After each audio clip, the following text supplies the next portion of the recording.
నమస్తే, నేను మీ Yamuna. Welcome to our channel. ఈ రోజు మనతో పాటు ఉన్నారు జనసేన నాయకులు శ్రీరామ్ గారు. నమస్తే సార్. నమస్తే సార్, పవన్ కళ్యాణ్ గారు క్యాబినెట్ మీటింగ్ కి రాకపోవడానికి అంబటి రాంబాబు వేసిన భుజాల నొప్పి సెటైర్పై మీ సమాధానం ఏంటి?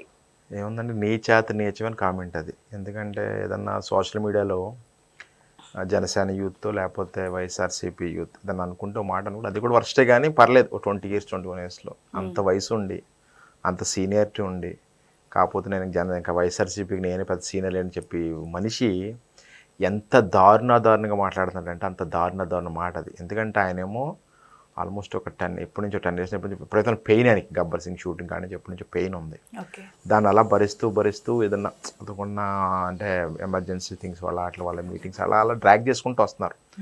మొన్న ఏమైంది, ఒక 1 month 2 months బ్యాక్ డాక్టర్ సీరియస్గా ఏం చెప్పారంటే, సార్ లేదండి ఇది ఇమ్మీడియట్గా మీరు సర్జరీ చేసుకోవాలి అని చెప్తే, అప్పుడు కూడా లేదు నాకు కొంచెం అధికారమైన కార్యక్రమాలు కొన్ని ఉన్నాయి, పనులు ఉన్నాయి, చూసుకుని వస్తాను నేనని చెప్పి అదంతే భరిస్తూ అంతలా ఉండి మళ్ళీ ఇన్ని తెలుసు ఆయన న్యూస్లో చూస్తాడు.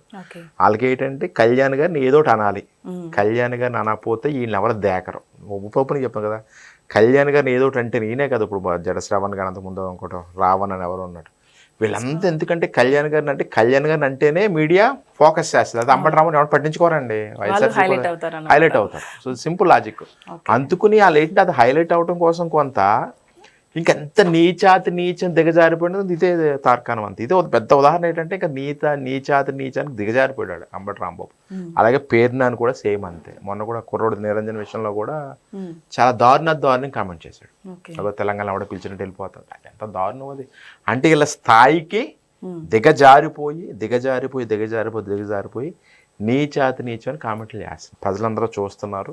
వాళ్ళకి మళ్ళీ 11 కూడా 0 అయిపోద్ది. దాంట్లో ఎటువంటి అతిశక్తి లేదు. చంద్రబాబు గారి నిర్ణయాలు నచ్చకని పవన్ కళ్యాణ్ గారు సమావేశాలకు దూరంగా ఉంటున్నారన్న ఆరోపణలపై మీ అభిప్రాయం ఏంటి? ఇది అప్పుడే ఆల్మోస్ట్ 2nd time అనుకుంటా, 3rd time నాకు గుర్తుండగా ఒకసారి ఏదో రాజధాని భూముల కోసం ఒకటి అంటే కళ్యాణ్ గారు అనారోగ్యం బాగోపోయినా అనకూడదు, కానీ కనీసం ఆయన ఏ వాష్రూమ్ పోయినా కూడా వ్యతిరేక చంద్రబాబు అని చెప్పి ఎదవలు అనమాట వీళ్ళంతా కూడా. అంటే ఇంకా చిన్న పర్సనల్ పని మీద వెళ్ళినా సరే అదిగో చంద్రబాబు నాయుడు నచ్చట్లేదు. నచ్చబోట పెట్టిన చంద్రబాబు నాయుడు గారి అనుభవం కోసం చెప్తా. ఇప్పుడే కాదు, ఎప్పుడైతే పొత్తు స్టార్ట్ అయిందో జైలుకి వెళ్ళి కలిసి వచ్చారో ఆ రోజు నుంచి ఈ రోజు వరకు కూడా ఎక్కడైనా కళ్యాణ్ గారు ఓపెన్ మీటింగ్స్లో లేకపోతే క్యాబినెట్ ఎక్కడైనా సరే చంద్రబాబు నాయుడు గారు అనుభవానికి ఉండాలి మనకి.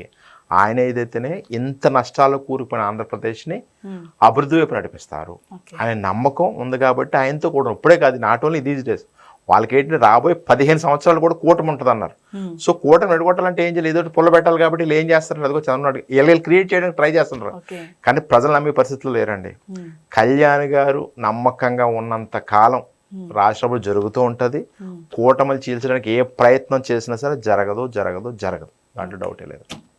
ల్యాండ్ ఆర్డర్ వైఫల్యాలను డైవర్ట్ చేయడానికే ప్రభుత్వం సోషల్ మీడియా టాస్క్ ఫోర్స్ తెచ్చిందన్న ఆరోపణలపై మీ స్పందన ఏంటి? అదేముండదండి, ప్రభుత్వం ఎప్పుడు కూడా కూటమి ప్రభుత్వం మీరు అబ్జర్వ్ చేస్తే ఏ నిర్ణయం తీసుకున్నా కూడా రాష్ట్ర అభివృద్ధి కోసం ప్రజల సంక్షేమం కోసమే చేస్తుంది. అంతే తప్ప వీళ్ళకి ఎలా ఉందంటే ఎదరాజా తదా ప్రజలాగా వీళ్ళ గొడ్ల పార్టీ నాయకుడు ఎంత దారుణమైన నిర్ణయాలు తీసుకుని ఎంత దరిద్రంగా చేస్తాడో అలాగే అవతల చేయాలన్నట్టు వీళ్ళు క్రియేట్ చేస్తున్నారు అంతే.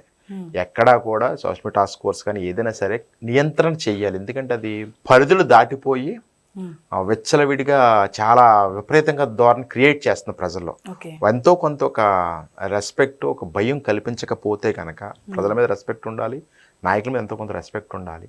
అది లేనప్పుడు ఏమవుతుందంటే మనం చూసారు కదా రావణ ఇంక అసలు దారుణం ఏంటంటే సనాతన ధర్మం మీద మతాల మీద పెట్టి మతాల మధ్య గొడవలు పెడుతున్నారు. మన భారతదేశంలో గొప్పతనం ఏంటంటే లౌకిక రాజ్యం వల్ల అన్ని మతాలను గౌరవిస్తాం, అందరినీ గౌరవించకపోతే దీన్ని విచ్ఛిన్నం చేయాలి.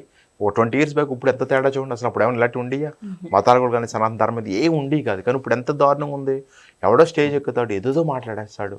దానివల్ల ఏమవుతుంది, పాపం కొంతమంది అది ఇల్లిటరేట్ పీపుల్ అవ్వచ్చు, లేకపోతే కొంచెం చదువులేనవచ్చు, లేకపోతే కొంచెం ఆవేశానికి గురైపోయి దాన్ని వ్యాపింపు చేస్తున్నారు సొసైటీలో విపరీతంగా. సో దాన్ని కంట్రోల్ చేయడం కోసం తీసుకొచ్చింది అంతే తప్ప వీళ్ళేదో చేసి వీళ్ళేదో చేయాలని కూడా కాదు. ప్రజల సంక్షేమం కోసం ప్రజల కోసమే చేస్తున్నారు కూడా. ఎందుకు కూడా సుస్థిరమైన ప్రభుత్వం ఉండాలి. మీరు ఎప్పుడైనా చూస్తే పాతకాలంలో కూడా మతాల మధ్య గొడవలు పార్టీలు కూడా పడిపోయిన రోజులు ఉన్నాయి అక్కడక్కడ లాంగ్ బ్యాక్ తెలంగాణ ఉమ్మడి ఆంధ్రప్రదేశ్లో కూడా. సో అలాంటిది జరగకూడదు, ప్రజలు నష్టపోకూడదు, ప్రజల కోసం తీసుకొచ్చింది తప్ప వీళ్ళు అనుకున్నట్టు ఏదేదో చేయాలంటే మాత్రం తప్పనిసరిగా కూడా. Thank you sir. Thank you అండి.